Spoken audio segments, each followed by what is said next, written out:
there, it's the second annual Roger Ward Invitational San Diego Historic Grand Prix, and boy, there's lots of action here. We have over 170 entries. 7 groups will be racing this afternoon on a 2.5-mile course right here in the San Diego Stadium parking lot. And then, of course, there's many other sights to see here, just like the one I'm standing beside.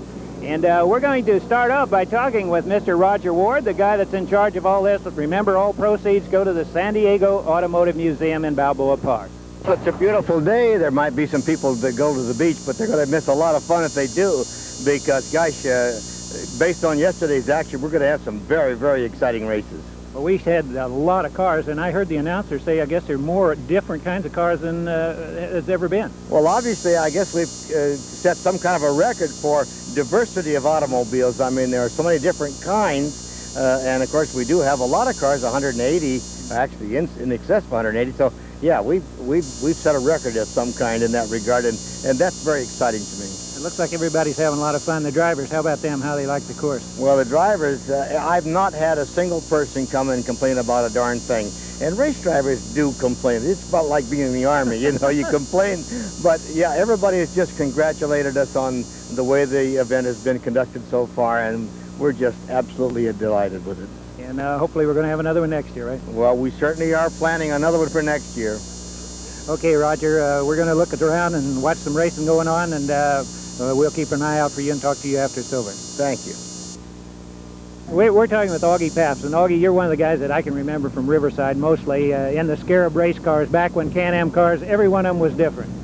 Well, those are the beautiful times when you looked at a grid and you had Ferraris, and Maseratis, Jaguars, Ford-powered special, Chevrolet-powered specials, and even Chrysler. Mm-hmm. And you had some top-notch drivers in there, too. I remember Sterling Moss and Phil Hill and a few guys like that. Jimmy Clark, A.J. Foyt.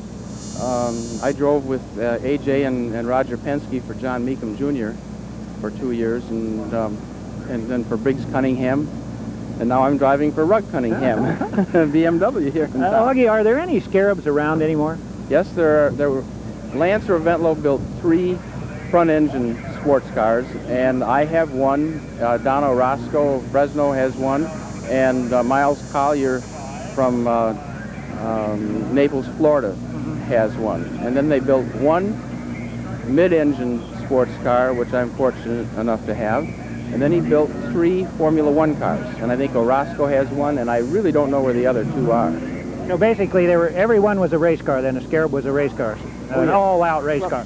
Somebody has used the name Scarab too. I know there's a Scarab boat, and at one point in San Francisco, somebody was taking a Datsun, now Nissan, and putting a Chevrolet engine in it, and he called that a Scarab. But the real Scarab race cars were built by Lance Reventlow, and they were all built in the late 50s and early 60s. And all those cars, again, were very unique. I remember the D-Jag, and all those things were made specifically for the Can-Am series. Well, back in those days, you had the manufacturers were selling race cars ready to go, like Porsche does today. But there you had, you know, again, Ferrari, which does not sell a race car just except for the new F40. But my God, are you going to pay $400,000 for a car like that? No. Well, that Can-Am series was quite, and again, we should mention Jim Hall. He was very instrumental in the Can-Am series with his wild machines, and then Jim was one of the best.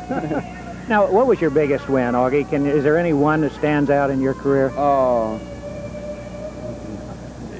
I think the best race that I ever drove, I finished second, and it was at Monterey at Laguna Seca, and there were 2 100-mile heats. In the first heat, my brake line fractured, so I had to start last in the second heat. And, you know, we had Jimmy Clark and Jack Brabham and Sterling Moss and Jim Hall and Roger Penske, and all those cars were running. And I was very fortunate. I was just a couple seconds behind Sterling at the end of the race. So my best race, I didn't even win it. But I did win the Road America 500 3 times, and I ran Le Mans 3 times and finished 7th and 4th. Never won there, though. Well, that's not a bad record, Augie.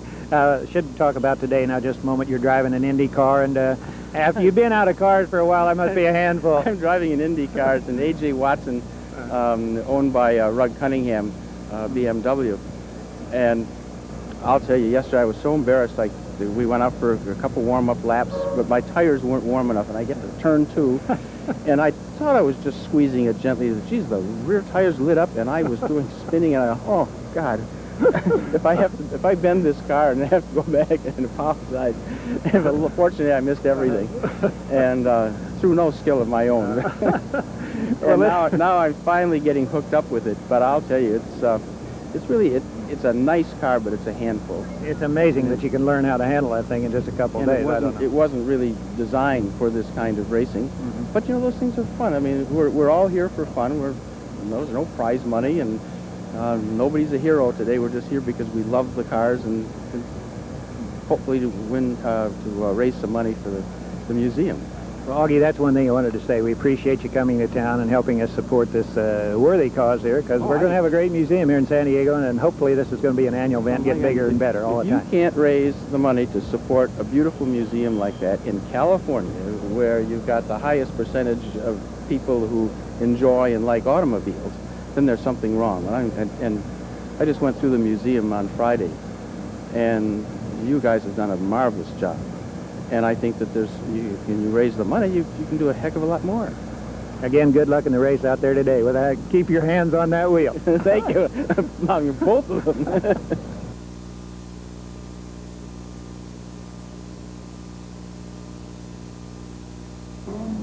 Okay, we've cornered the Marconis here, and you gentlemen have a whole string of cars here. Now, how do you decide which one you want to run, John? Sometimes it's a little difficult. I decide that. Yeah. I decide I take the fastest car, always, and run it. Yeah. Exactly.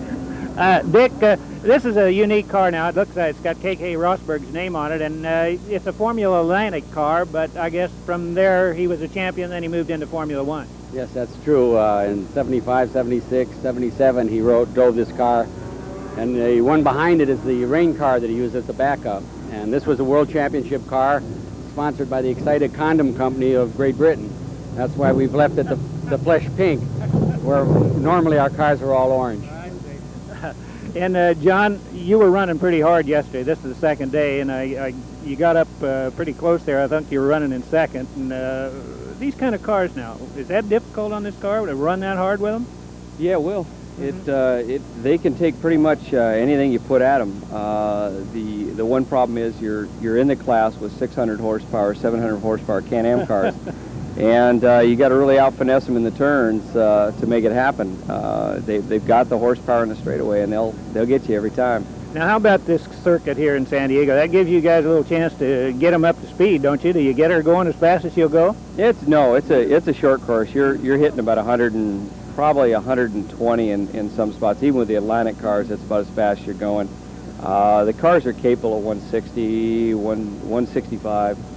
Now, Dick, in this course here, we don't have any concrete walls for you to bang these expensive cars into, which must make you feel a little better, I would think, out there. It's a great pleasure to race down here. We love it, and thanks to you people and Roger Ward, it gives us a great opportunity to drive safely and fast, because if you come off, you don't get hurt, or you don't break up the equipment. Well, we're hoping the San Diego Grand Prix will become one of the biggest, and it seems to. This is the second year, and bigger and better than ever. We have about 170 entries, as we understand. Well, we brought 4 of our own and 2 of our customer or our friends' cars, so we bring a dozen down here next year.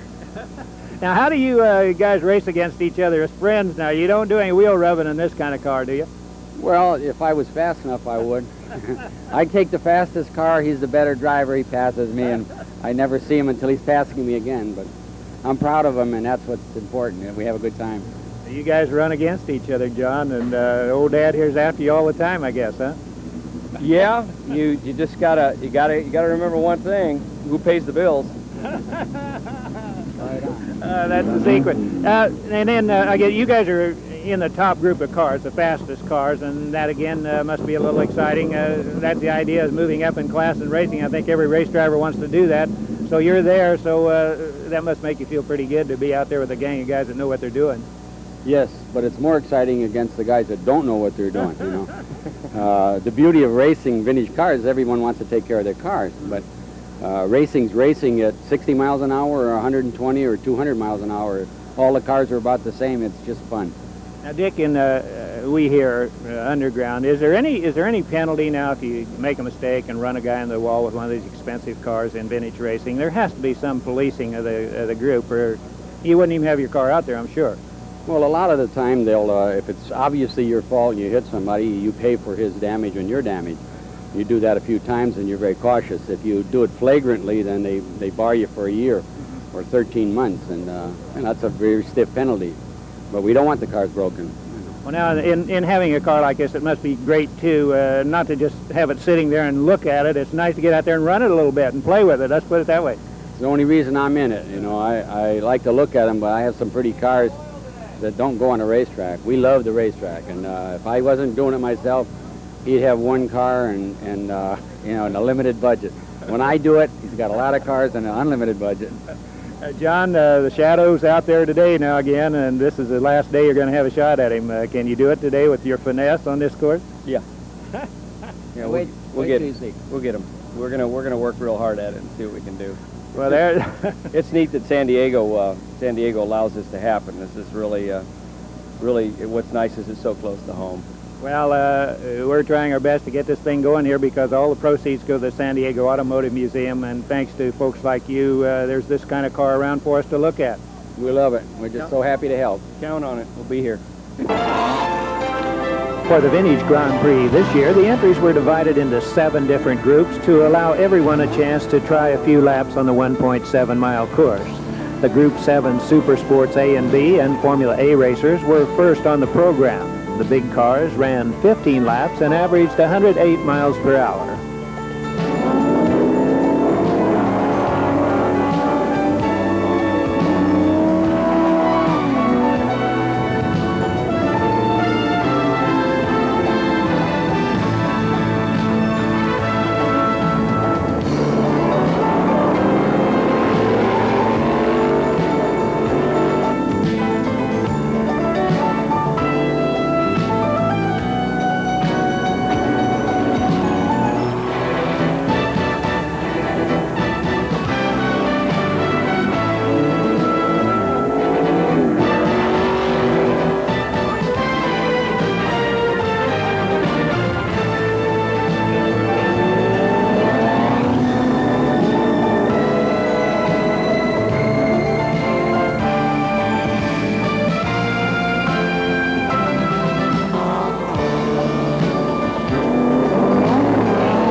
Well, part of the fun for car lovers came under the tent when Rick Cole started his auction of nearly 100 classic cars.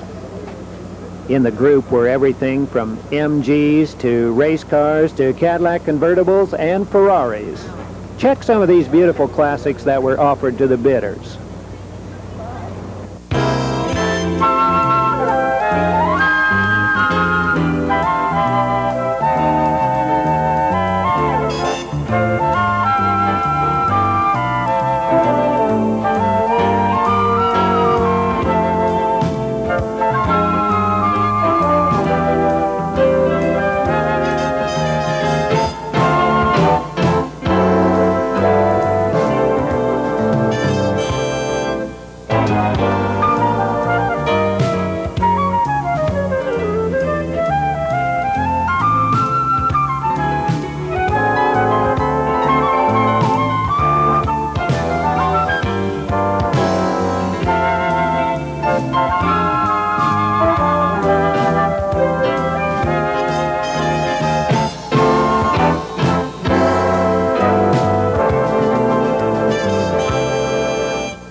Well, Group 2 racers, consisting of G and F production sports cars, were next to try their hand at the San Diego Stadium parking lot course. The course gave plenty of room for error to the amateur drivers.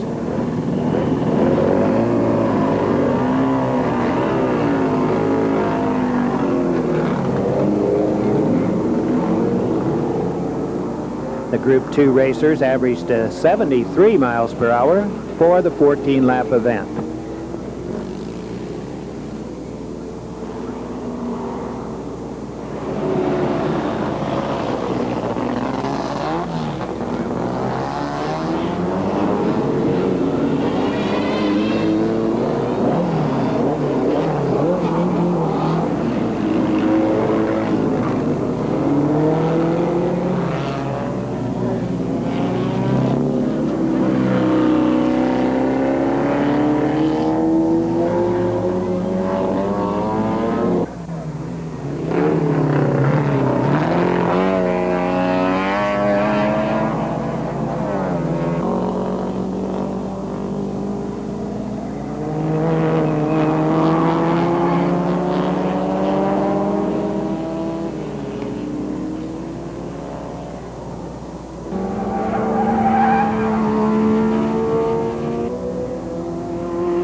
Well, one of the folks here visiting the second annual Historic Grand Prix right here in San Diego is Ed Ramirez. And Ed, you've got an electric car which is really unusual, and it's impressed me. I know you hear about electric cars, but yours is a real automobile. And first of all, congratulations for putting something like this together. Well, thank you. Thank you very much.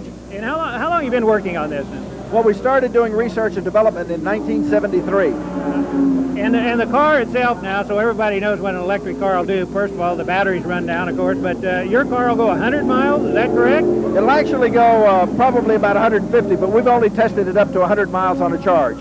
And the top speed on the car, it's not one of those that'll go 20 miles an hour either. No, this one is set at 85, but speed in an electric car is kind of relative. You can either set the speed to take off from 0 to 60 in 6 or 7 seconds, or you can set it at 12. We figure that 12 is economical. We're trying to save energy. We figure that top speed, you can always run it up to 100 or 120 miles an hour, but again, you're just using a lot of energy. So we've settled it down to around 85 max. But all of that can change by just simply manipulating the computer. Well, we want all the folks out there to know this is not a golf cart either, so we're going to be looking at some pictures of your car. It's a 4-seater, and I guess with 4 people, you're talking up about a 1,000-pound load then that you can handle. Right, easily. Now, this car currently is carrying a 1,900-pound load plus passengers, and that's because it's a production-ready prototype. And as I understand, the car is going to be, you're going to have a Kevlar body on it, is that correct, when the production model comes available? Yeah, it'll be actually acrylic Kevlar. It's a composite. The acrylic gives us the beauty of the car, the shine and the colors, and the Kevlar gives us the support. And the body itself is just beautiful, Ed. I guess that looks like a foreign car, as I know foreign cars, let's put it that way, foreign sedans. Well, it was designed by Pietro Frua, who designed Maserati, Lamborghini, De Tomaso. So he was around for a number of years, and we picked him over Giorgetto Giugiaro or Bertoni or Pininfarina because his cars were a lot lighter. They have an appearance of speed, and at the same time you got a lot of room, while this one is set up as a 4-passenger, 2-door.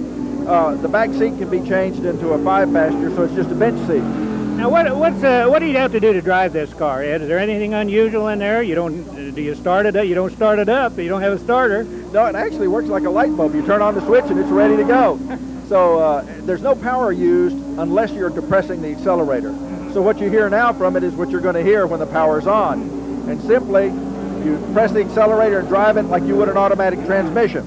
The only difference is that we have set up a 5-speed gearbox so that you actually set the car in the gear that you want to use. Bumper-to-bumper traffic uses first, neighborhood driving uses second, neighborhood and freeway is third. If you're wanting to go up to 75, you put it in fourth. You want to go up to 85, you put it in fifth. But it actually works like an automatic transmission throughout all of those gears. And in the, it's not a, you go from 0 to pretty fast, let's put it that way. It's a performance car, actually. Well, we set it at 12 seconds because we figure that's fast enough to get on any freeway, and it doesn't just chew up a lot of energy. If we set this at, say, 0 to 60 in 6 seconds, we'd probably use 10 times the energy that we would use 0 to 60 in 12 seconds. Now, okay, the battery's run down. What do you do? Well, again, you're like a gasoline car. There's a signal that tells you when you've got 20% of the battery power left. You either are smart enough to stop and replug it, or you're going to get stranded out there on the highway someplace. But you just take it home and plug it in the wall. That's correct. It costs you about, here in Southern California, it'd be about $1, maybe $1.20 to charge it with 15 kW, which would take you about 100 miles. Gasoline would probably cost you about $15 to do the same trip. So this is a car that'll pay for itself in the long run. Now, there's no danger in if I run, let's say I run to someplace in 50 miles and let it set, and then I run back home. There's no danger in letting it set at half charge? No, in fact, more than likely, if you're going to go to work, it's a perfect commuter car. You go to work, most of the electric companies will even put a cable out there for you to plug into a plug, so you can plug in your car, go to work 30, 40, 50, 70 miles away, plug in your car. When you get out of work to go home, it's recharged again, you drive home. You've saved yourself a bundle of money. Now, speaking of money, Ed, phenomenal price you're projecting for the sale price of this car. I can't believe that, but you guys have it in your brochure. Right, well, we figure about $12,000, but we've done a lot of research. Don't forget that we're introducing a whole new technology. Our car is a modular constructed automobile. It uses a 4130 chromalloy steel frame with a roll cage. So we've got a lot more strength than you would imagine or find in a unibody construction, and it's a lot easier to put these panels on than it is to put on a steel panel. To give you an example, a quarter panel for this car would cost about $75 because you've got approximately 30 square feet of material, and at retail that's only $30 a square foot. A steel fender would cost you $700. Now, those aren't my numbers. Those are the numbers from the plastic companies like DuPont and other companies who have developed Kevlar in these products. Well, Ed, I want to thank you for talking with us about your new car, and congratulations. Of course, a lot of research, I know a lot of work involved, beautiful car, and we appreciate you bringing it to San Diego. Thank you very much, sir.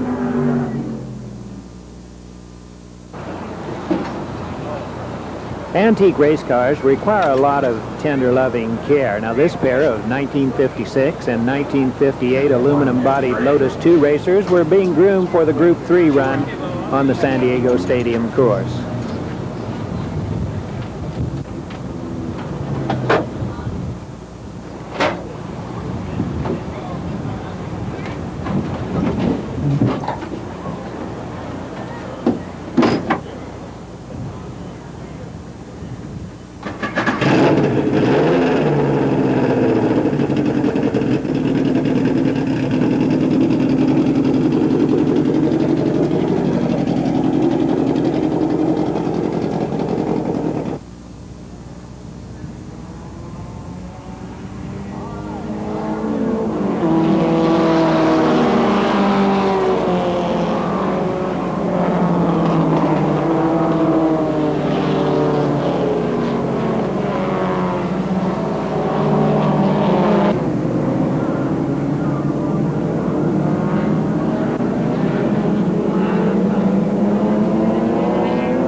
One of the folks displaying their items here at the San Diego second annual Roger Ward Invitational Grand Prix is Don Vesco. And Don, we've talked to you before, of course, many times.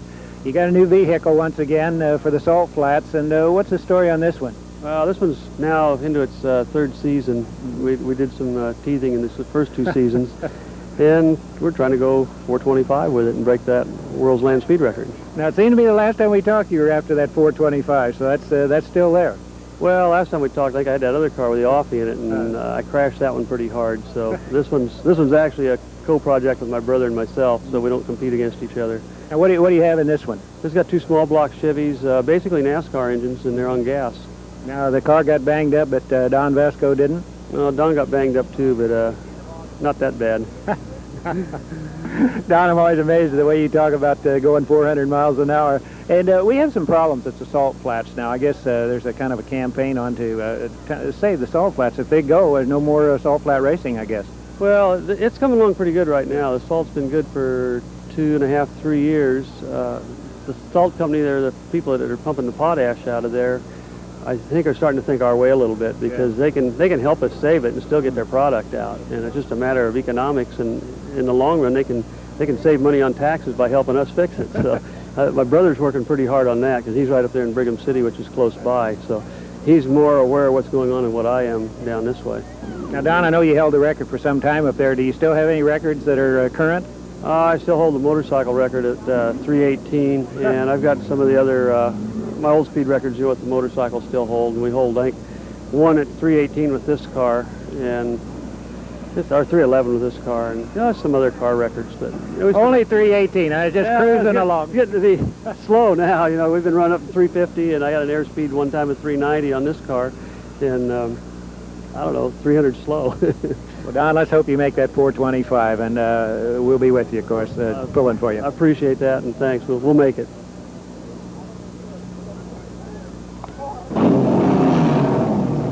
Group 5 was the largest of the entry groups in this year's event. The D production cars averaged 87 miles per hour for their 14-lap run.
Group 6 was made up of A, B, and C production and B and C sports racers, also one of the large entry groups for this year's event. The cars ran their 15 laps, averaging 93 miles per hour, and SCCA workers were on duty to see that rules and safety requirements were enforced.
Well, the Group 4 cars were next on the grid and consisted of the open-wheel formula race cars. These cars averaged 92 miles per hour for their 14 laps on the 1.7-mile course.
Between races, we visited the antique automotive display. This beautiful old Ford Speedster just looked too good to be true.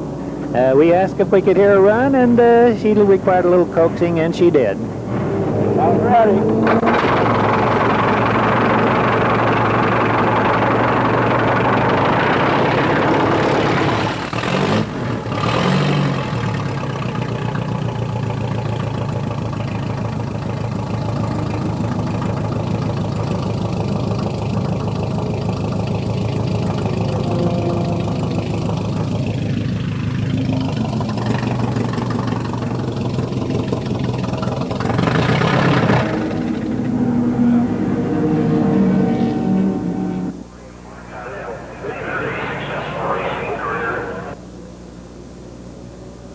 Talking with Randy Reed. Randy, you've got one of the oldest cars here in the San Diego Historic Grand Prix, and it's a 1914 Tejas. Is that correct? Tahi's Special. Tahi's, okay. Got to pronounce it just right. Now, you were one of the guys that were in this recreation of the 1915 San Diego road race. Yes, that was last weekend.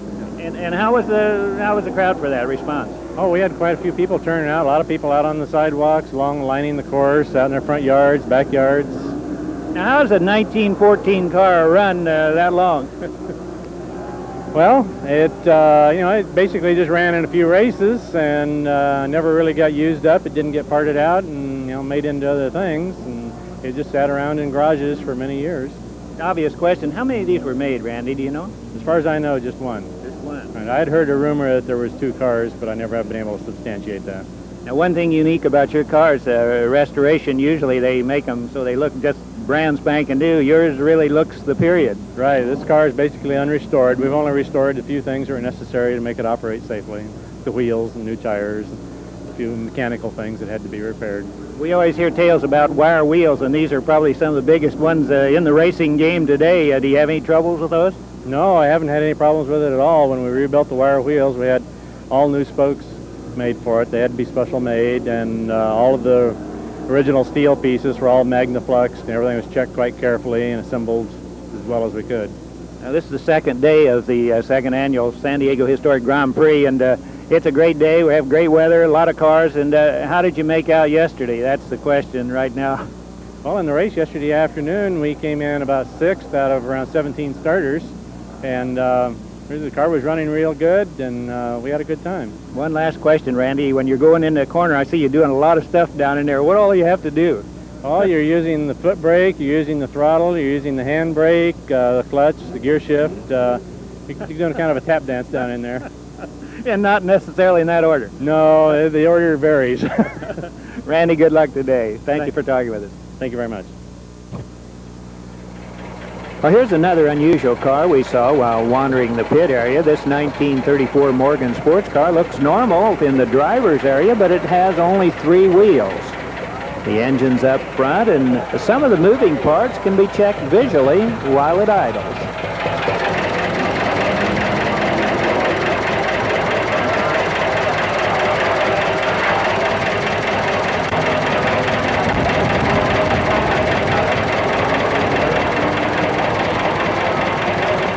Here's another one of the entrants in the second annual Roger Ward Invitational Grand Prix here in San Diego. Bill Cross, and Bill, you're the only guy with a leather-coated car here that I know of. I think that's true. I'm not absolutely sure, but I think it's true.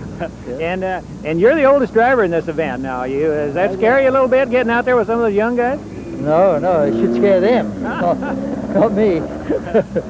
Tell us a little bit about your Bentley automobile, Bill. Well, I've had it for almost 20 years. I wished I'd have had it 40 years, but I bought it up in Seattle. It was advertised in the Rolls-Royce magazine, and I just picked it up and paid far too much for it in those days, as you know, but I'm glad I bought it. Obvious question, how many of these cars exist, Bill? Do you have any idea? The 4.5 liters, I would say about 300. 300, but Bentley built 3,500 cars, and there's 1,500 of them still on the road. So it's almost 50% of Bentley cars are still on the road. Actual Bentleys, before he went broke in 1930. Now, doesn't that scare you to get out there with a car that's, this car is obviously priceless, and you get out there and run it around a little bit? You don't even think about that? Don't think about it. If you did, you probably wouldn't be doing it, huh? Well, I didn't pay that sort of money for it, so I think it's fun to do and let the people see it. I'm sure they appreciate it. Bill, how about parts for a car like this? When you break a part, do you have to make it?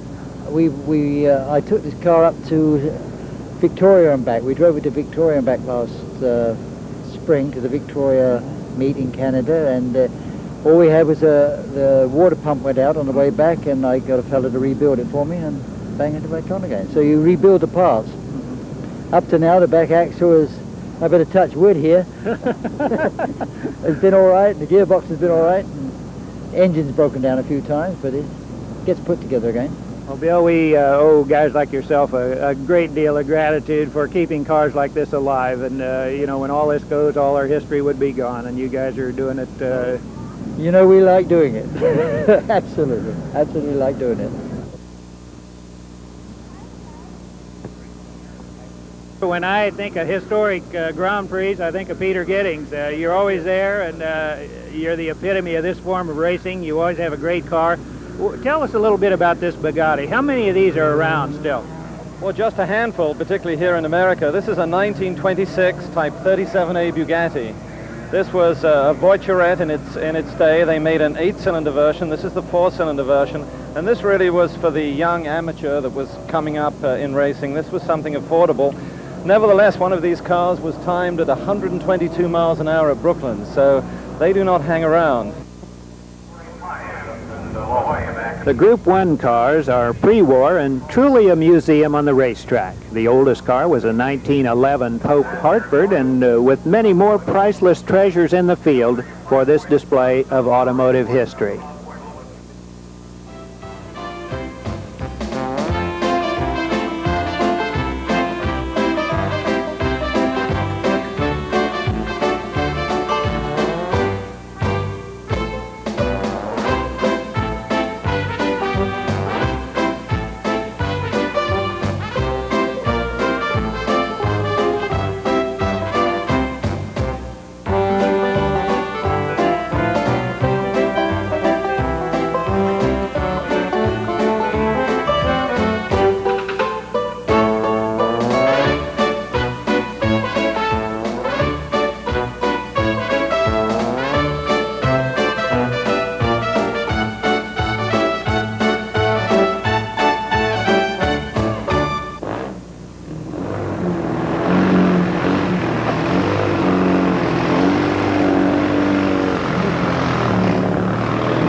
Well, Rug, it's about the end of the second annual Roger Ward Invitational. It takes sponsors to do this thing, and I know you're directly involved, and it was a great day, I thought.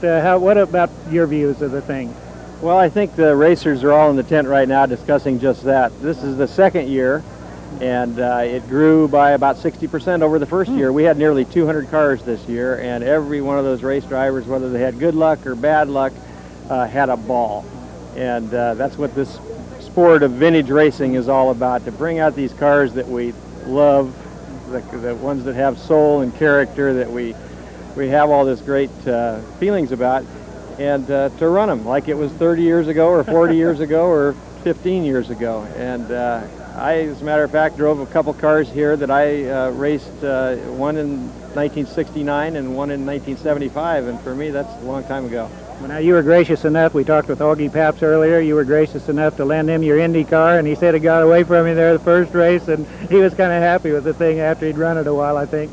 Well, yeah, Augie, I still didn't tell him. I drove that car here last year, and I was fortunate enough to win the big bore feature. And but I knew how much work it was, and I didn't know if I could pull it off again this year, so I didn't want to So you gave up being a victor, huh? I'm a retired champion.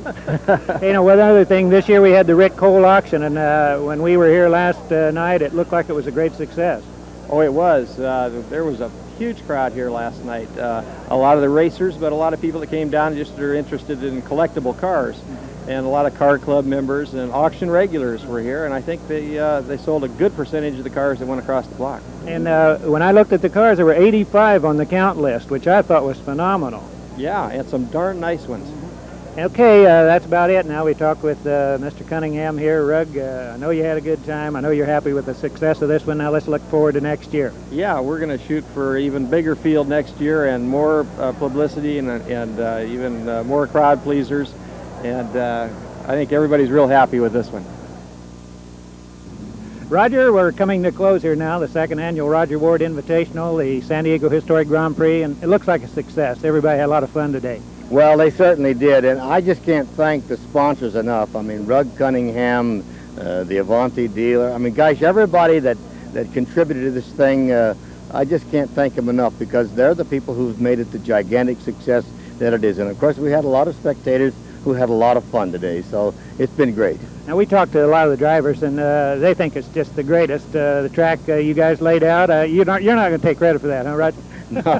No, I had a lot of help with that, and of course, I've had a lot of help from a lot of other people. In fact, this is the kind of event that you really couldn't do if everybody didn't support you. The people at the museum have been absolutely fantastic. The car clubs, 96 car clubs here, and every one of them has provided someone to help. Well, they've shown some unbelievable cars. It's just been a great weekend.